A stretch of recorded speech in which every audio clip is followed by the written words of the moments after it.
Hello all. Thank you for joining the Human Libraries of Procurement podcast. We call this Human Libraries of Procurement for three basic elements: the human connect, the libraries part, which shows knowledge and wisdom, and procurement because we talk about procurement. We have one such human libraries today, Richa Singh. Thank you, Richa, for doing this. How are you doing today? Hi, Pratim. I'm doing very well. Thank you for having me, and great to hear the context behind the name of the podcast to Yes. kickstart. Yes, we have a good story there, right? Yeah, you do. You do. Right. Richa, so we'll start with your career journey and then we'll take it from there. Yeah, so I think I have been sharing a lot about my journey on LinkedIn for those who want to connect. Been in global procurement roles for the last 15 years. I've worked across geographies in North America, Europe, and Asia.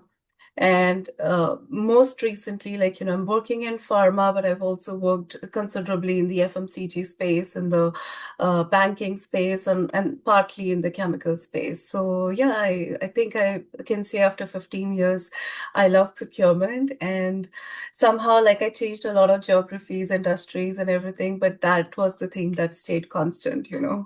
Right. So I think that is one common thing. I think that is one of the driving forces for, doing this podcast as well. I'll read out what I found out for Richa. So Richa Singh is a global procurement leader passionate about building and scaling modern procurement organization that delivers exceptional values, mitigate complex risk, and enable long-term growth. With 15 plus years leading global centralized procurement across highly regulated environments such as pharma and banking, plus 8 plus years of experience at a Fortune 500 organization, PNG. Richa has partnered with C-level executives and teams in finance, legal, and technology to strengthen strategic sourcing and governance. Richa has enabled S2P transformation at a global scale across North America and Europe and Asia. Richa has created Procurement Horizon, a newsletter and podcast where she shares the practical insight, leadership lessons for industry leaders, executive coaches, and even best-selling authors. So that's the intro that I have. Now, the other thing that I wanted to talk about is a disclaimer. We are not representing any company here. We are on our own capacities here. Because Richa has worked in so many companies, some names might come out, but in general, we are not representing any company. So that's the two heavy minutes from my side. You have a newsletter and a podcast, Procurement Horizons. So we'll start with that. Like, Yeah, for sure. I started the podcast roughly close to a year ago. I think roundabout it this a little bit later than you. right, And my main reason was that, I had all these different experiences and I had seen so many people, after 5 years in procurement, wondering what should they be doing, how do they think about their career? And there are challenges everywhere, no matter what the geography, no matter what the industry. So I had started connecting the dots and kind of I wanted to bring together my learning, my experiences to people, but also I knew that there are a lot of wise people, who figured right, out things long before us. So I also, like you, I wanted to bring those people, and I wanted to get different perspectives. Like sometimes in procurement, I think we're a specialized function, which is great, but sometimes we rely too much on just the internal insights of the function. And we need to be a little bit more open as a function, to let that air in and to see how other functions are doing it. How do executive coaches coach their clients and best-selling authors, when they write books on topics that we need, like conflict management, how to have courage, how to speak up, all of those topics were of interest. And I felt like those are the things we kind of miss out on. Like we're very good at technical skills. You talk about RFP and negotiation. I have not met a single procurement person who doesn't know how to do that part. Okay, right. but where being challenged was those softer skills, So my focus with my newsletter and podcast is on 5 skills: are collaboration, critical thinking, storytelling, self-awareness, and digital fluency.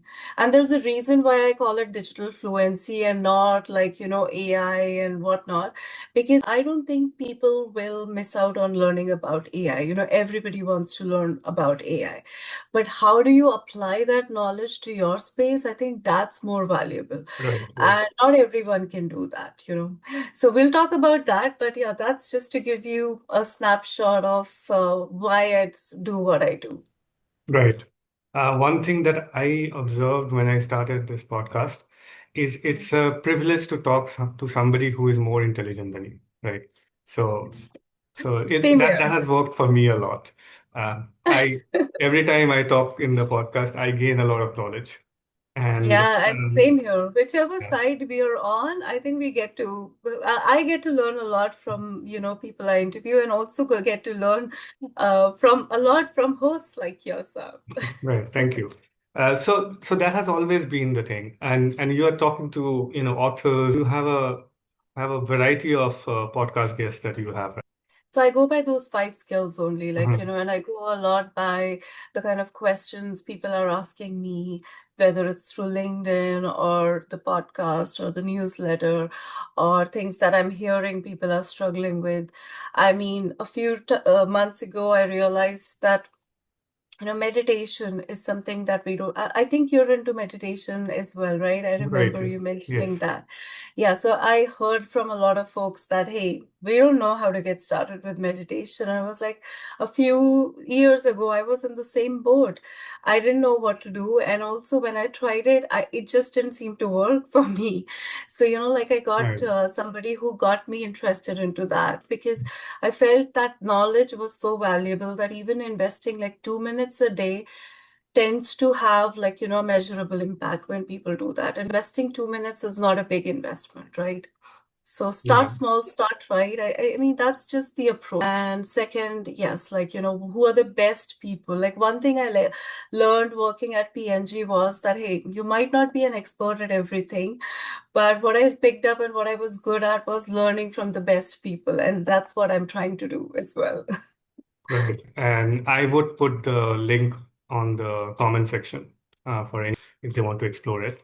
I also wanted to talk a little bit more about your career journey. You have been in many roles. So we'll start with which are the roles that you have done, and then Okay, that's a fantastic question, and I was waiting for you to ask, because that question can lead to many different scenarios and situations. So I started my career as a line manager at Procter and Gamble, and that was a very different experience. It put me way out of my comfort zone, working in Bhopal, in a plant. And I think my biggest learning there was like how to work with people in the plant. And it was my first 2 years. I was still learning, but I think my biggest learning out of that has impacted is that I really like manufacturing environment.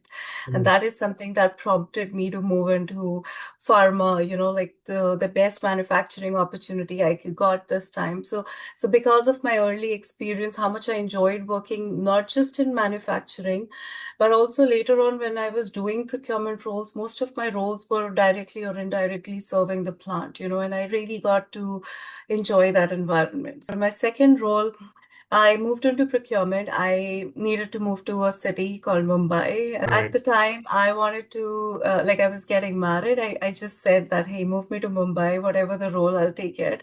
And I was given two options. One was a supply chain planning role, planner, and the other option was a procurement role. I didn't get a choice, by the way. Those were the two options available to people in general.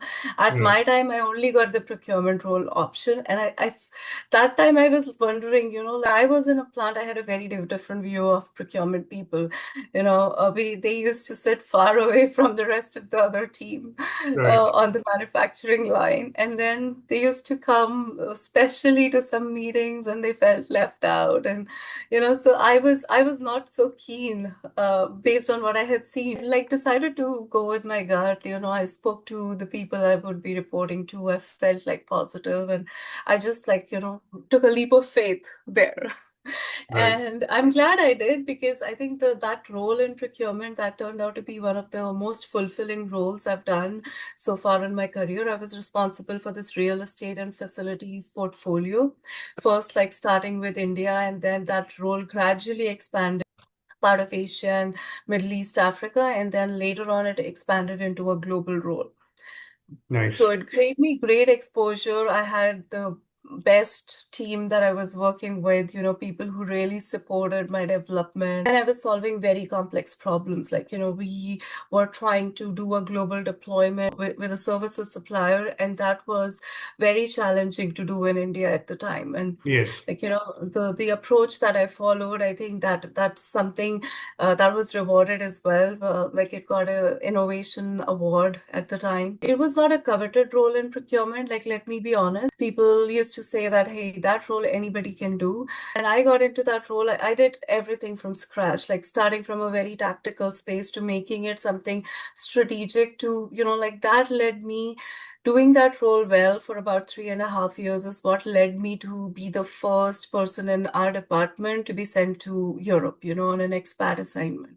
So that's when like people started seeing that role differently. That you know, Right. initially people had their perception. So yeah, like I want to emphasize this part about our perceptions because, like sometimes we have that strong judgment early in our career. We decide what's good and what's not, and that's not always the right way.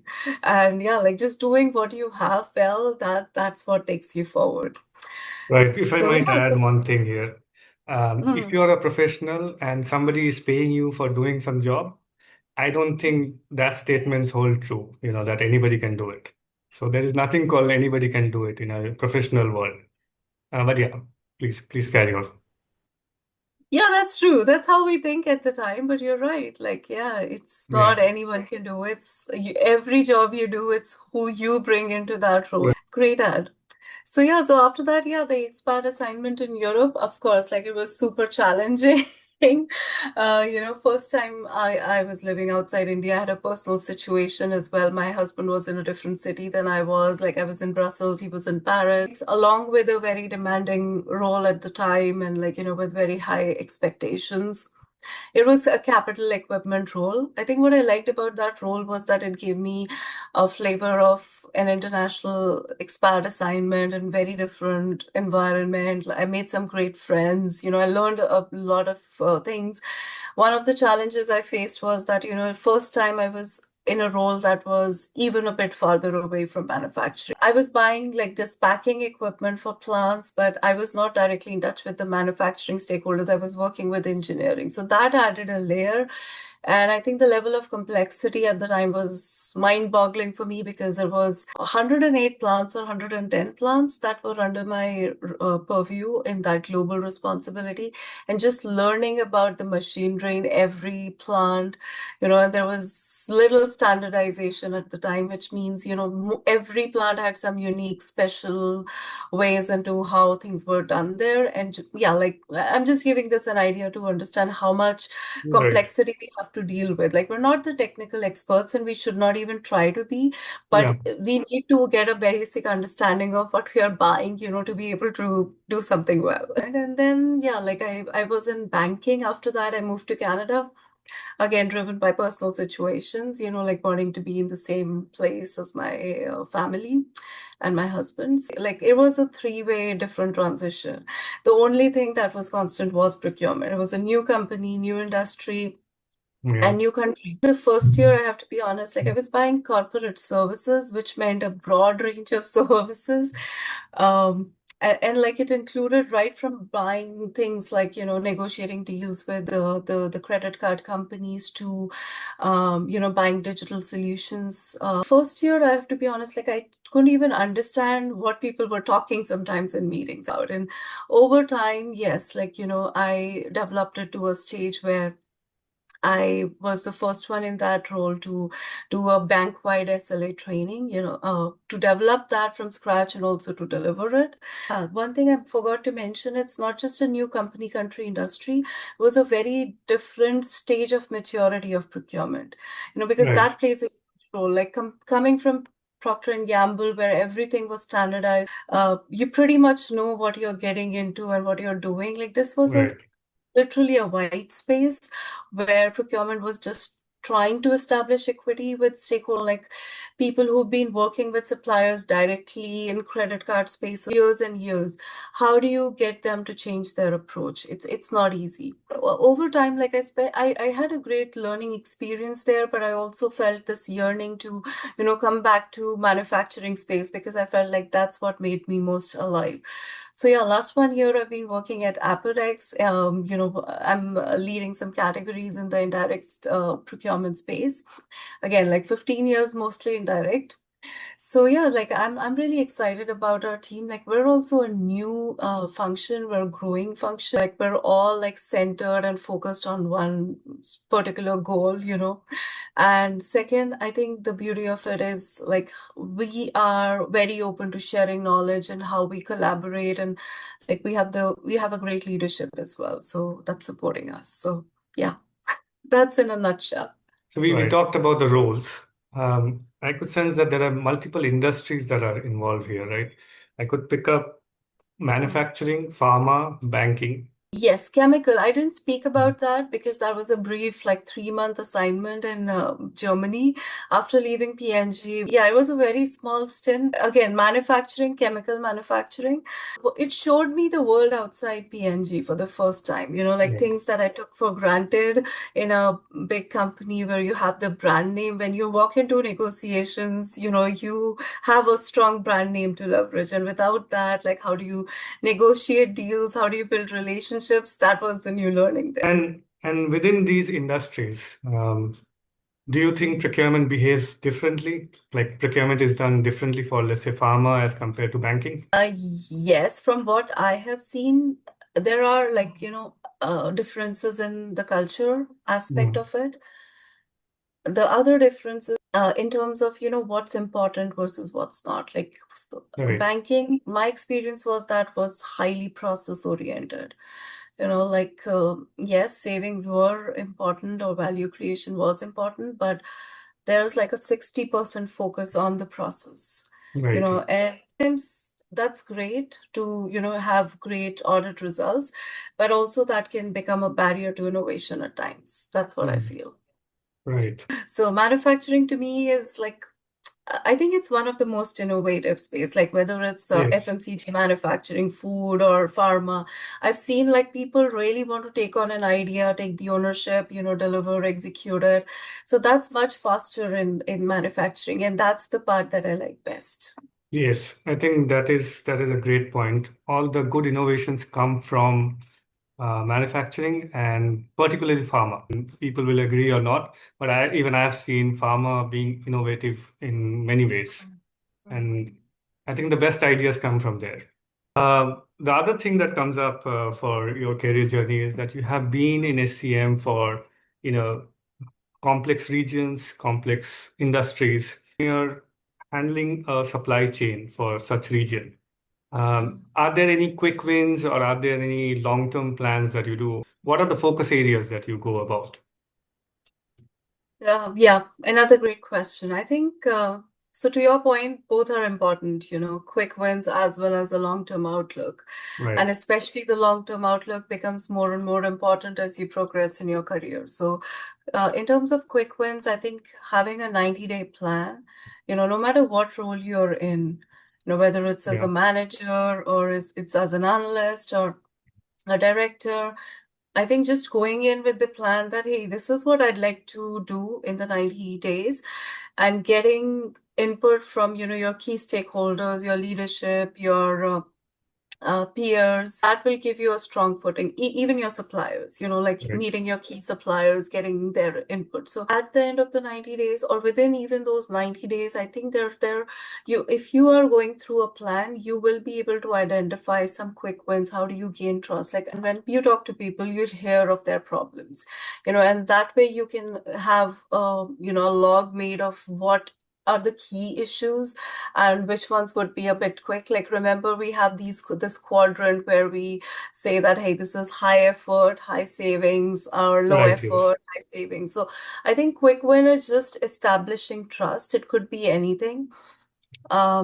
Sometimes I have focused on quick wins and sometimes not so much, Mhm. uh, depending on the situation. But in most cases, quick wins help you establish trust. And I've seen mostly like if you're trying to get into the details, trying to understand the problems of people you're working with, uh, it is much easier to solve their problems, and that anyway gets you some quick brownie points. I think the long term is something that needs a lot of effort, and initially in your career, you might not have that view, but the sooner you can develop that, like, I think it starts with very basic things that, hey, what I'm buying today, if I'm making this deal, you know, just knowing that it's not going to be perfect, you're just acting based on knowledge that you have today.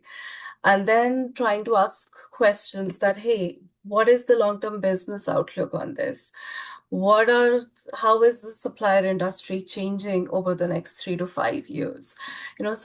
I think just asking these questions gives you some pointers as to how much you can plan for in this negotiation, and how much can you, let's say, preempt or have some kind of conditions put in. Like, for example, let's say you're buying software, so you always need to have like a provision of increasing or decreasing the number of licenses, right? Because Right. the demand can go either way, and if you don't have that provision later on when you try to get into a fresh negotiation, it's always complex and it's always messy. This is a very basic example, but like, even like, now everybody's buying AI in some form or the other, and I think just asking those questions, that what is the AI's capability, what is how responsible is it, is it actually delivering what's being promised, and how is that solution going to evolve over the next 3 to 5 years? I think asking those questions, when I used to make recommendations, I used to write that, hey, based on this is what we know, and these are the future potential risks, and these are, let's say, mitigations. And you might not have answers to everything, but I think your leadership will appreciate you just raising those concerns So thank you, timely. Richa, for sharing your career journey. Now we'll move to training and development. We're talking about procurement as a career. And one of the things that often come up is that procurement doesn't get as much budget that we should be getting. I think marketing is the last one to get it. We are even after marketing to get any budget. Um, why do you think that we get so less budget, and what can we do to, change this? I've had like very different experience. To be honest, I felt like, sometimes I got lucky that I had managers who wanted to invest in my growth to do that, when I say that, hey, this is what I'd like to focus on, but sometimes I feel like, there might be different constraints. You always don't get to know, what's happening Right, behind the scenes. What situation is the business under, what pressures your leadership are. So over time, like, I have developed this strong sense of agency that whatever we want to learn, it's out there. right, Somebody has done it and figured it out before you. There's a lot of smart right. people around. If you don't find someone in your immediate environment, you can find someone online. So for example, until Europe, I was like, yes, I was not the most fluent public speaker out there, but I didn't hold myself back in sharing my thoughts. But when I moved into a new country, new industry, the communication style was so different in Canada that initially, like, I felt like I could not speak up. And no matter how much I tried, like, I tried to reduce the barrier, I tried to, go to people after the meetings, but I just didn't like that was a weakness that was coming out, and I didn't want that to happen. And I invested in my own learning. I found, hey, that what I need to do is learn how to confidently communicate my ideas in a multicultural setting.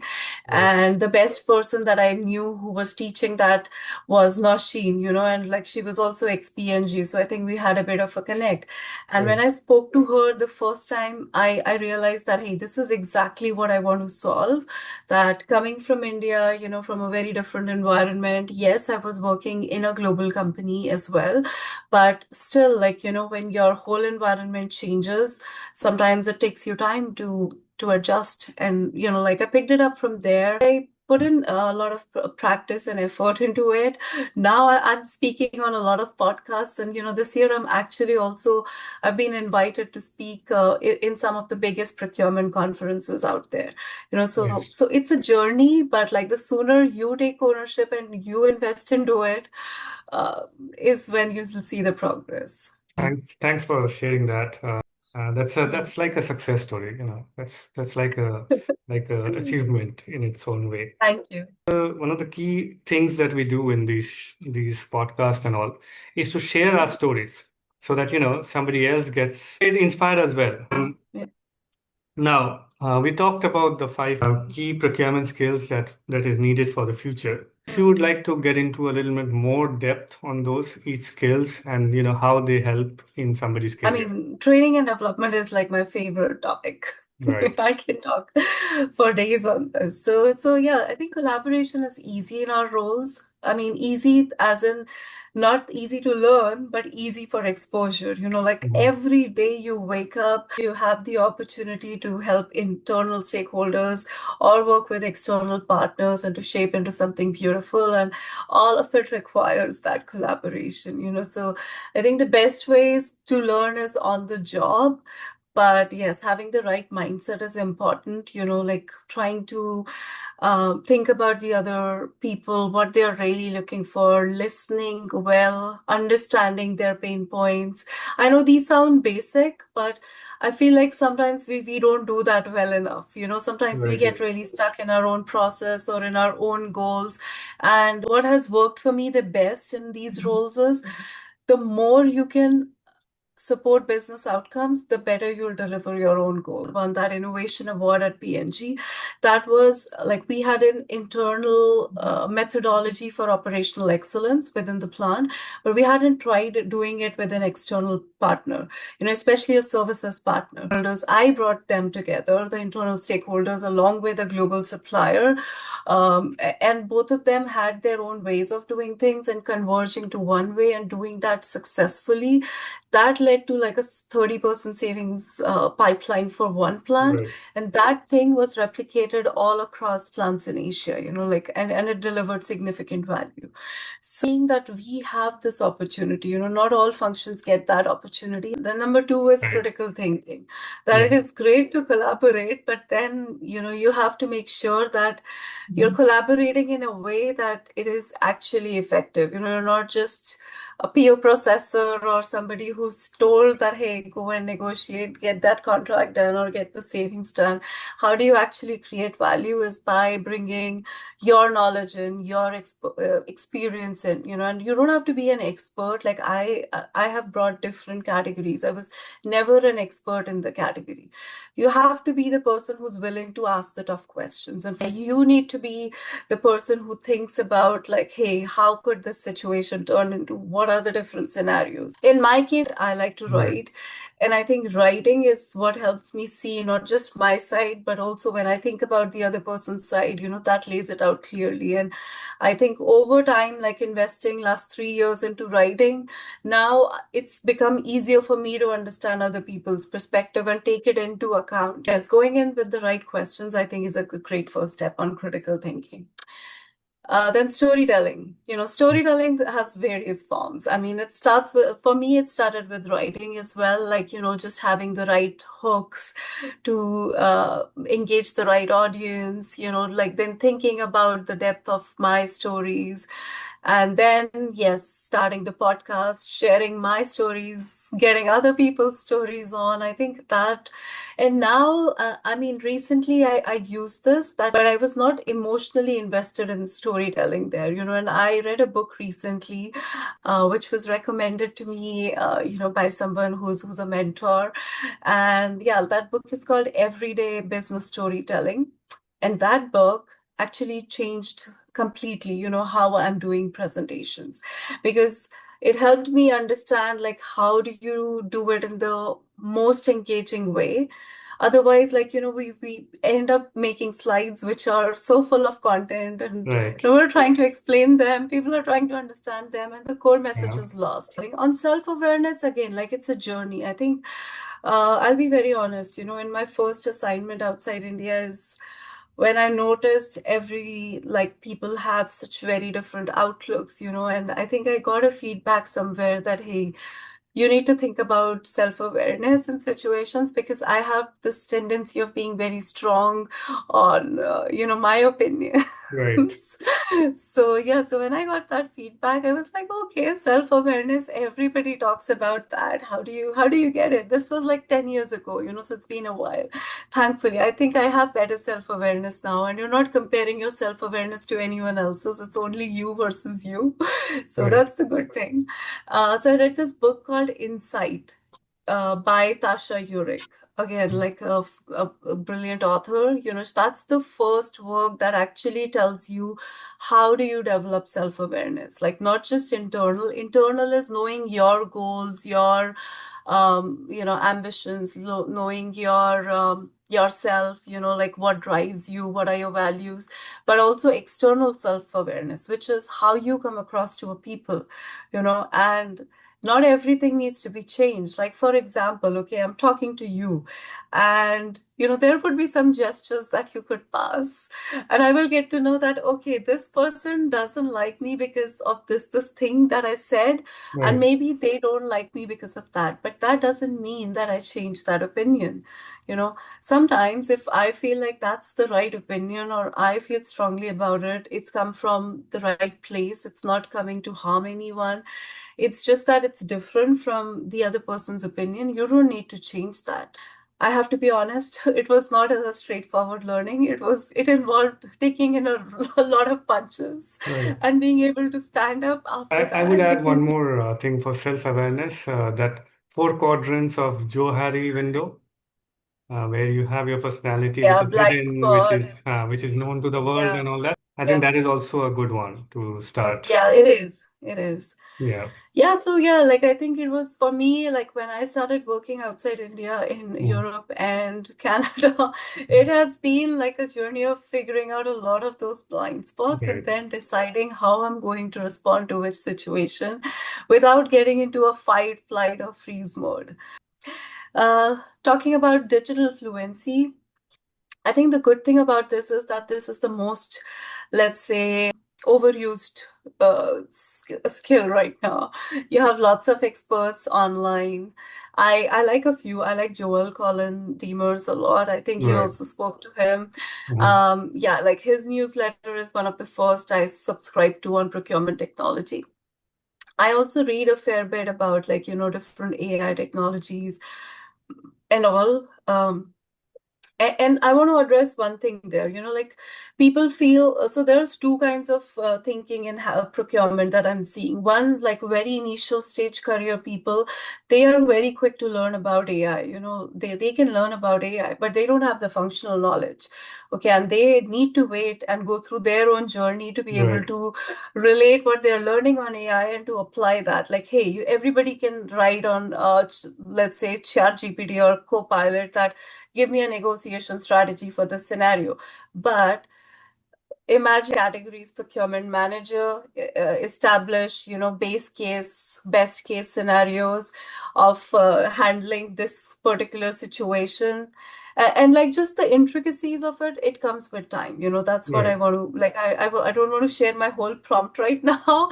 I can for those who are interested, but like that's how you come up with prompts. So Yeah. and then the other approach that I was telling you in AI is that the mid-career professionals, they know sourcing in and out, and they're used to okay doing that work in 2 days, 3 days, 5 days, but they don't want to try technology because they think it won't be as good. But the thing is that if you put in the right prompts, if you give it the right information that you're looking for, it will give you exactly that. And instead of spending 5 days doing that, you can get it in 5 minutes. So Yeah. it's just a matter of choice. And I feel like people hesitate making that choice. Yeah. So there's something in it for everyone. You both have pros and cons. Like, So again, thank you, Richa, for sharing that. I'll just summarize the five skills. I'll just read it out so that everybody gets to know that even I learned something here. So it is collaboration, it is critical thinking, storytelling, which I think is needed for procurement a lot. We need to tell our stories. Self-awareness for an individual, I think huge. and digital fluency. If you want to discuss this further or something, you can always contact Richa, and I will put her contact details later as well. Thank you, Having covered that, Supratim. Like this is the first time I just want to acknowledge that somebody has asked me so much in depth of about all these skills. So it feels like really valued. And more than that, like I wish people had asked me, because like people read things and they think that hey, it's done, this is generic. But you're right, like getting into the details is what is so important. So right? appreciate you doing it. I have called my guests to learn from them, right? And the more I learn, the better it is.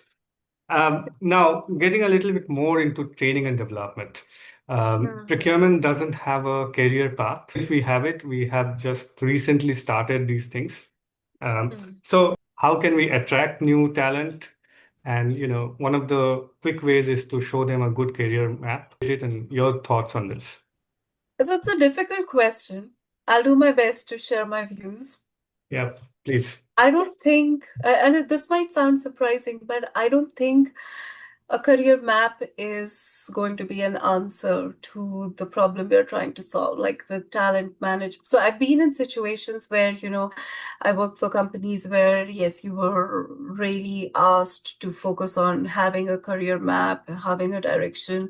I've also been in like blank slate situations where nobody would do anything for, it's all on you.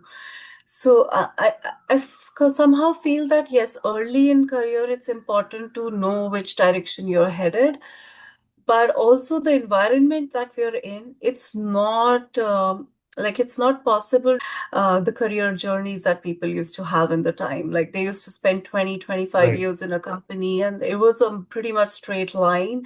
And unfortunately, that's not the situation out there now for more than 80% of the talent. So the best way to attract the talent is to do what you're saying, to actually give them what you're promising them and to ask them in interviews what are they looking for. People are right, at different, people want different things at different stages in their lives. So whatever it is that they are asking, and if that's what you want to offer as a company, that's what it is pretty much. It right, starts from there, and then the long-term conversations that happens as you figure out what the person's interests are work. Like you cannot write into, or I cannot write into my thing that my career plan that hey, 3 years from now, like I want to be this AI strategist or something, because right. that might not exist today because Yeah. things are going to change so fast that yeah, it's Mhm. not going to be immaterial. That's my view. Yeah. No, that's valid. I think, yeah, when I was first interviewed for procurement, I didn't know much about it. Somebody took a huge risk on me, and I'm always thankful to her for taking that risk. Now that we have certifications, what are your views on certifications for procurement? So my view is actually that I haven't done a certification and I haven't felt the need for it. But I know like we all have like different backgrounds, let's say. So I came in with an engineering background, I had an MBA in supply chain and operations, and I started working with Procter and Gamble, which was like a school, for Right, supply chain and procurement kind of role. Even when I changed companies, the jobs advertise the certifications like CIPS and whatnot, CPIM, and I don't even know half of them actually. right, Uh, I didn't have them. I didn't claim to have anything, and ultimately it's about the experience. If you have experience on the job doing those things and you have the functional knowledge, you don't need a certification. But that said, if somebody, let's say, is fresh out of college, they don't have a lot of job experience and they're working in a new country. I've seen a lot of immigrants come to Canada or to Europe, and sometimes, yeah, or to UK in that sense. Certifications in those cases I have seen have helped people as well. So, I haven't needed that, but I know there's people out there who need The it. the reason I ask this question, or rather not to discourage somebody who is going for certification, but rather to give the other point of view that you can be a procurement professional without having the certificate. And That's at the true. end of the day, even if you have a certificate or you don't, it is ultimately about the results that you bring on the table. What you do with that is what Mhm. counts later on. Yeah, I think That's that the is only point, the point. how Yeah. you deliver. Yeah, Right. if you get an opportunity to work in a procurement role and you learn pretty quickly on the job and you start creating value and you see the difference, absorbing well on the job, you have the right coaches, I think that suffices. I agree with you. Yeah. And that gets to the point that we started off with. There is in the corporate world, there is nothing called anybody can do this job. If you are doing that job, you are probably the best one to do it. And Yes. with certificate or without certificate, and it always counts on the results. I wanted to talk a little bit more about AI, as in AI is seen now as a career disruptor. Hmm. Is it true that is it a real threat for anybody, or how do you see AI? It is a threat. I am not going to deny that. That's the truth. But I also want to say that it's not going to serve you if you think of it as a threat, you know. Right. It is a threat, but don't think of it as a threat. Because if you think of it as a threat, then you do things out of fear, and that's not Yeah. going to help you. What you have to do is accept it that, hey, this is happening, whether I like it or not. Unfortunately, the world is changing, hopefully for the better. Like if AI is taking care of all the manual stuff, like that will probably mean more strategic opportunities for all of us, right? But it's also how we take it. If we are scared and we are not investing time in learning it, I had a chat like a couple of weeks ago with Purvi Gondal. She's one of the ex-CPO and COOs, she's worked for American Retail Group, and like she was very clear in sharing that, hey, AI is not coming for your job. What is actually happening is that this is an opportunity. See, I mean, if AI is doing all the jobs, what will the humans do? Humans will be doing something, right? And this kind of thinking, what I want to share with you is something, whether you're doing procurement or any other role in the future, this is going to help you. This is like the ultimate core skill of what moves people forward. And it's not something I invented, it's by Tony Robbins. It's just that I realized much later in my life how valuable this is. And he has lots of videos about it. So that skill is understand patterns, use patterns, Right. create patterns. So that's the beauty of it. Like, whatever is happening around you, there's always patterns in your behavior, others' behaviors, companies' way of operating. So you understand those patterns, why they are there, then you use them in the right way, whether you like them or not. And then you figure out a way to create new patterns. Like I'm telling you, whenever I have done exceptionally well in my career, it's because I did that. Knowingly or unknowingly, I did that. Like I understood, for example, like when I moved from India to Europe, at that time, that what was available was that, hey, you do your assignment well in India, in procurement in India. The next is you get to do the fanciest assignment in Singapore for 2, 3 years, or there's some Right. Right. other ASEAN opportunity. So this was the pattern that I inherited. Then I used this pattern to have my career conversation. And at the time, yes, I could have said that, hey, I want to raise my hand and be like the 12th person or 15th person in the line to go to Singapore. But I made a different call.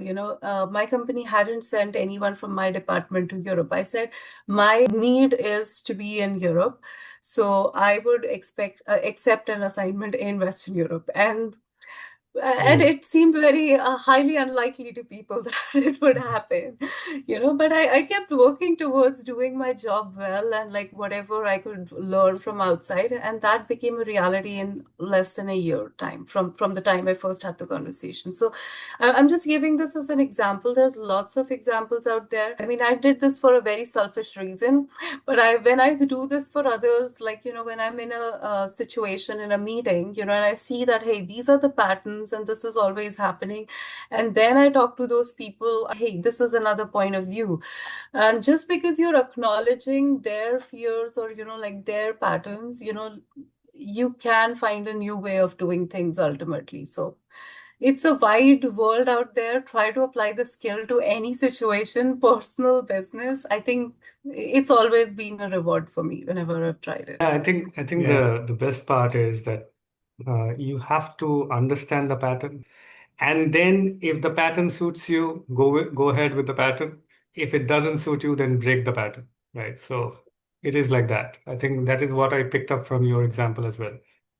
Uh, you are right. In some cases, it can be like that, but I think the way use is thought of is, hey, you can use it or you can change it. You know, Right, it's and or you can use it and ultimately you can change it. right. It can be all of those possibilities. So yeah, it's a pretty fascinating skill. What is the pattern that I'm missing here? Yeah, Whether in my own behavior that I'm making the same mistake again and again, or what is it that's happening? And then right. how can I use this to do a little bit better next time? Yeah, Yeah, I think as long as we do this in whatever space, we can stay ahead of AI. And the day AI learns this skill, I think, yes, then we are probably going to be the vacation all the time and we'll all have our AI agents doing our work for us, or, AI will be ruling us. So I right. don't know which is it going to be, but yeah, that situation is far off, I think. Now, I always consider that there is an economics to it also. So if Hmm. everybody loses their job, then I don't have money to buy things, and then what would Yeah, AI do, right?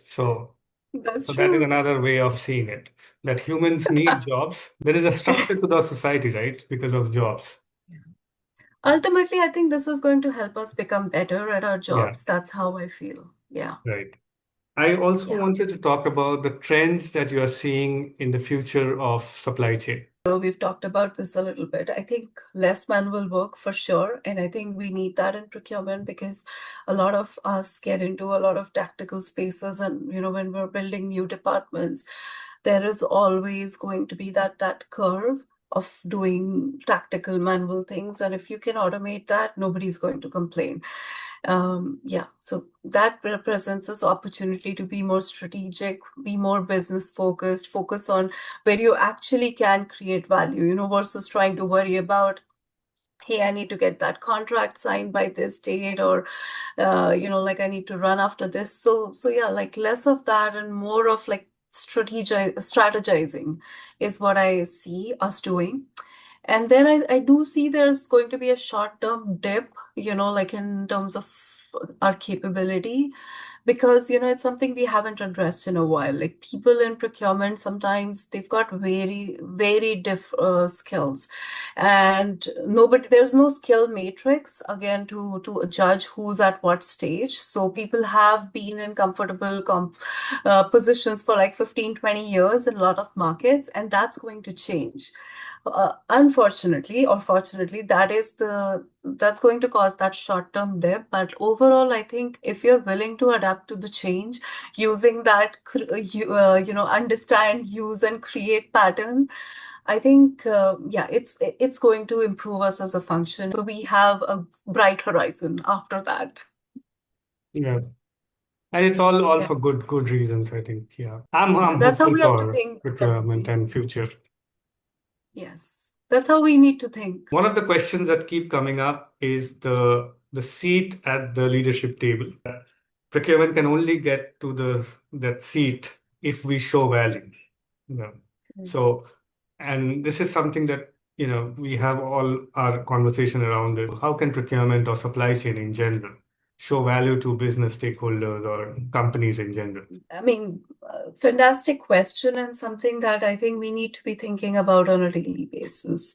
So I would tell you that the biggest barrier is that manual work. Like we get so engrossed in trying to keep up with the process. Sometimes people develop like 7-step sourcing process and like Right, every document related to that. So we get so engrossed that it involves a very different aspect of our brain, which is doing mode.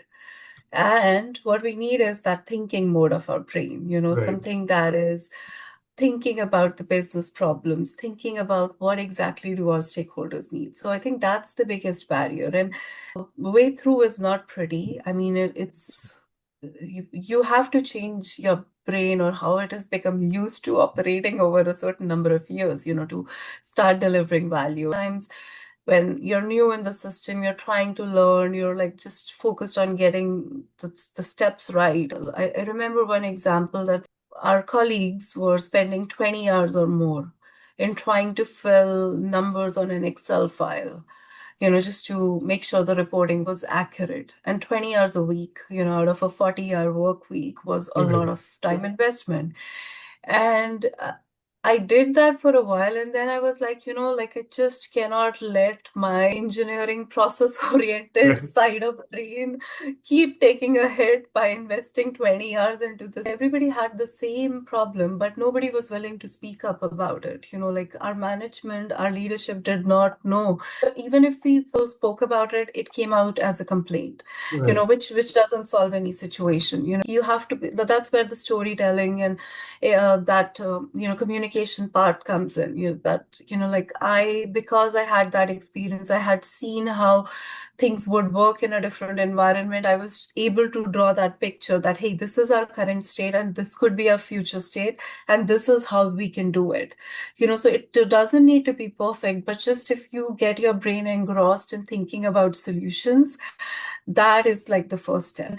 When I shared that idea became our biggest productivity driver for the year, and it led to some great improvements for everyone. But the reason I share that idea is that, either people don't speak up or they speak about it in complaining mode, which doesn't help. And yeah. Yeah. One of the ways to get efficiency is to not do what, we have been doing it for a long, long time. That is where Yeah. innovation comes in, your breakthroughs come in. I think that's a great example here. Thank you. And I have one more thing to add, actually, as I Mhm. was listening to you. I think the other barrier that I see people face is they keep thinking, hey, I don't know, I'm not the expert. Right. And that is something we all feel at the end of the day. None of us are experts, but that's also an advantage, like you can approach it with fresh eyes. You can get a bird's eye view of the situation, and from there, asking the right questions, thinking about the long term. I think even that gives people an alternative view, and that's a starting step. Because your business partners, like face it or not, they are engrossed in their own set of problems. They've looked at probably one particular scenario, they've not considered all possibilities. In our roles, we have that opportunity to do it. That as a buyer, we sell most, right? That because we are not personally attached to who we are buying, we Yeah. can have a non-biased approach towards buying. So that's a great example as well. So thank Thank you. you. Thank you for And you're sharing that. right, emotions play a big role. And somebody who has been doing it for a long time, he is emotionally attached to it, right? He thinks that that is the only way of doing it. Yes. One more thing. What Mm. are your views on negotiation? So I love negotiation. I mean, that's, I think, one of the big reasons why I never thought of a career change. Right. Yes. Because I think, yes, like working with different internal, external teams, because every negotiation is unique. I mean, I would have probably been a part of over 100 negotiations easily, and add to that the personal ones and the daily ones that I do with my 4-year-old Right. daughter. So Yeah. yeah, so considering all of that, I think negotiation is something that I genuinely enjoy, and I feel like every situation is different. So how do you start? Basically, like I think you've had such great experts talking about negotiation on on your show, so picked up something from them as well. So I think for me, the most important thing, understanding of what do we absolutely need versus what we want, long term Right. and short term both. Trying to listen very carefully, because that answer changes Mhm. depending on who you talk to, within the hierarchy. We're all sometimes very clear on what we want to get, but we don't invest as much time in understanding how do we make it worth external supplier partner. Because if it is not worthwhile for them, they will not be motivated to perform. So even if you show great savings, bang, and like in 1 year, the supplier will be gone. This is especially important for the new technology and AI related deals, because there's a lot that's happening. On the surface of it, if you see something, you take it, but like it might not work either way out. So yeah, that's why like just going to the basics has become even more important. Understanding, listening, building that relationship with true influence. You have a big brand name advantage. Sometimes people fall into this trap of persuading the other party. and the other new company would probably be looking to just get a name on their CV. But thinking beyond that, like what that partnership can entail, ensure right KPIs and SLAs to track from the beginning. How do you ensure scenarios are planned where, there's a transition involved? And so think about those long-term questions few times. And this is what's with one of the big technology vendors. To begin with, like we did not have a lot of leverage, but like and we didn't have a lot of leverage because like our value was spread across the organization. People were making 20 different contracts. So but the day we got all that information together, which took 3 or 4 months, and we said, hey, this is coming up next year. We want to renew all this together and make it into one contract. But like it was a very stiff target for them, like a 40% reduction. But like just because it was a fair ask, it was based on research, it was showing data from their other clients, and other sources, which showed that, hey, this is what the kind of deal that they've offered. Yes, they not only changed that deal, but even the future deal. Yeah. That was my takeaway. Like, especially with technology vendors, do your homework as diligently as you need Yes. to. Coming up is that in a negotiation, 70%, almost 70% should be your preparation. And what you said is like consolidating the entire thing, and you have a bigger number to talk about. So that helps a lot in that situation. And you're right, that comes with time. Sometimes early in my career, I remember, and I've seen other people, they just think, oh, it's just to talk. Let me just get on the phone and see. Yeah. But sometimes you give away value in all of those. So the more structured and prepared you are, and you're right, like I think at least it's 70%. And it's not like that one-time preparation at the beginning. The more you keep learning throughout negotiation, always investing time into that planning. How you do your housekeeping after the negotiation is also important. Like, what did you learn? What went well? What didn't go well, and all that. So, Yeah, like but a post-mortem checklist. yes. Yeah, and also the contract is important, because that also happens that we get everything aligned, but Mhm. it's not reflected the same way in the contract. That also Right. happens. So you're right. And especially for career, how young people can benefit from this podcast. Any fresher or anybody who is just starting their career, they're listening to this podcast. Is there anything you would like to tell them? Well, I would say that, hey, this is something that not many people will tell you, but if you're getting an opportunity, don't miss it. We're not like a well advertised function, Right. but also we're like one of the most solid functions out there.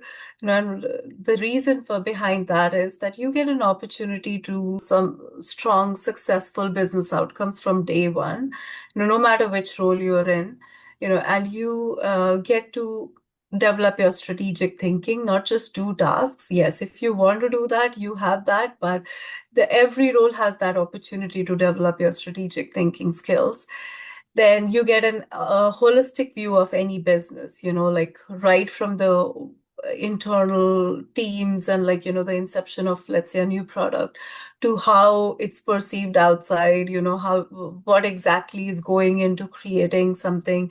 So you get that end-to-end business exposure, internal and external world, which not many functions out there can provide. And also, I think at the end of the day, we're a number-driven function as well, like creating value or savings or, so you have a chance to impact bottom line. And ultimately, Right. like those are the skills you need to grow as a leader and, to be able to have agency to do any kind of work that you want in the future. So if you get that opportunity early, even if it's not well advertised and it might not seem like the right opportunity, just be willing to say yes and see where it takes you. And give it 5 years, not two. I've seen people come in, leave in 2 years. That's not the right time frame. Like you need at least 5 years minimum to even understand what the kind of work that we do. Right. Procurement has been a savior for me. I keep saying it. I agree with your 5-year thing. After, I think, 3 or 4 years, it starts making sense. Before that, it doesn't make sense also. So it's a long-term game. And I hope, bright students take up this career more and more. And we have a very active LinkedIn community. I Right, think one yes. of the things that has helped me, and which I don't see with other functions, is that our community, global procurement, is so active. So, Right, Pratham, everyone, right? Like mostly right. everyone. where I don't see that kind of unity anywhere else. And Right. like everybody is so inviting and welcoming to new people coming in, learning. I mean, the first time I posted roughly a year ago, like, the kind of response that I would not have imagined, and those people, they've been there through that journey. Great. So Yes. another thing about us. Yeah. And I think that's something that of a myth that is getting broken. Because suppliers always think that procurement is distant, we don't talk to them and all that. Yeah. Which I don't think is correct. But anyway, what LinkedIn has done is that it has got that sense of community, and it has also made procurement a lot cooler than what it used to be. So there are few good, cool people that are there who are promoting procurement in a very nice way. So I think I'm done pretty much with my questions.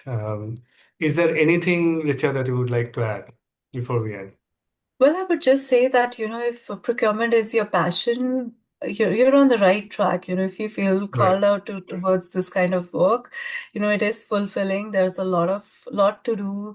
Every time, every situation, every role that you pick in, it has an opportunity to learn something new. So, lean on your peers and colleagues, who are there to help you. And yeah, like we're a strong community. You have a lot to lean on to. So.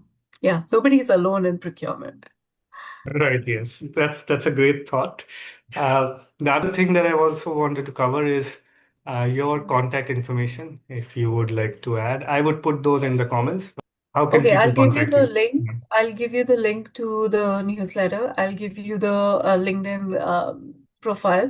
And I'll also give you the name of that book that I mentioned, The Everyday Business Storytelling. So Sure. you'll have everything.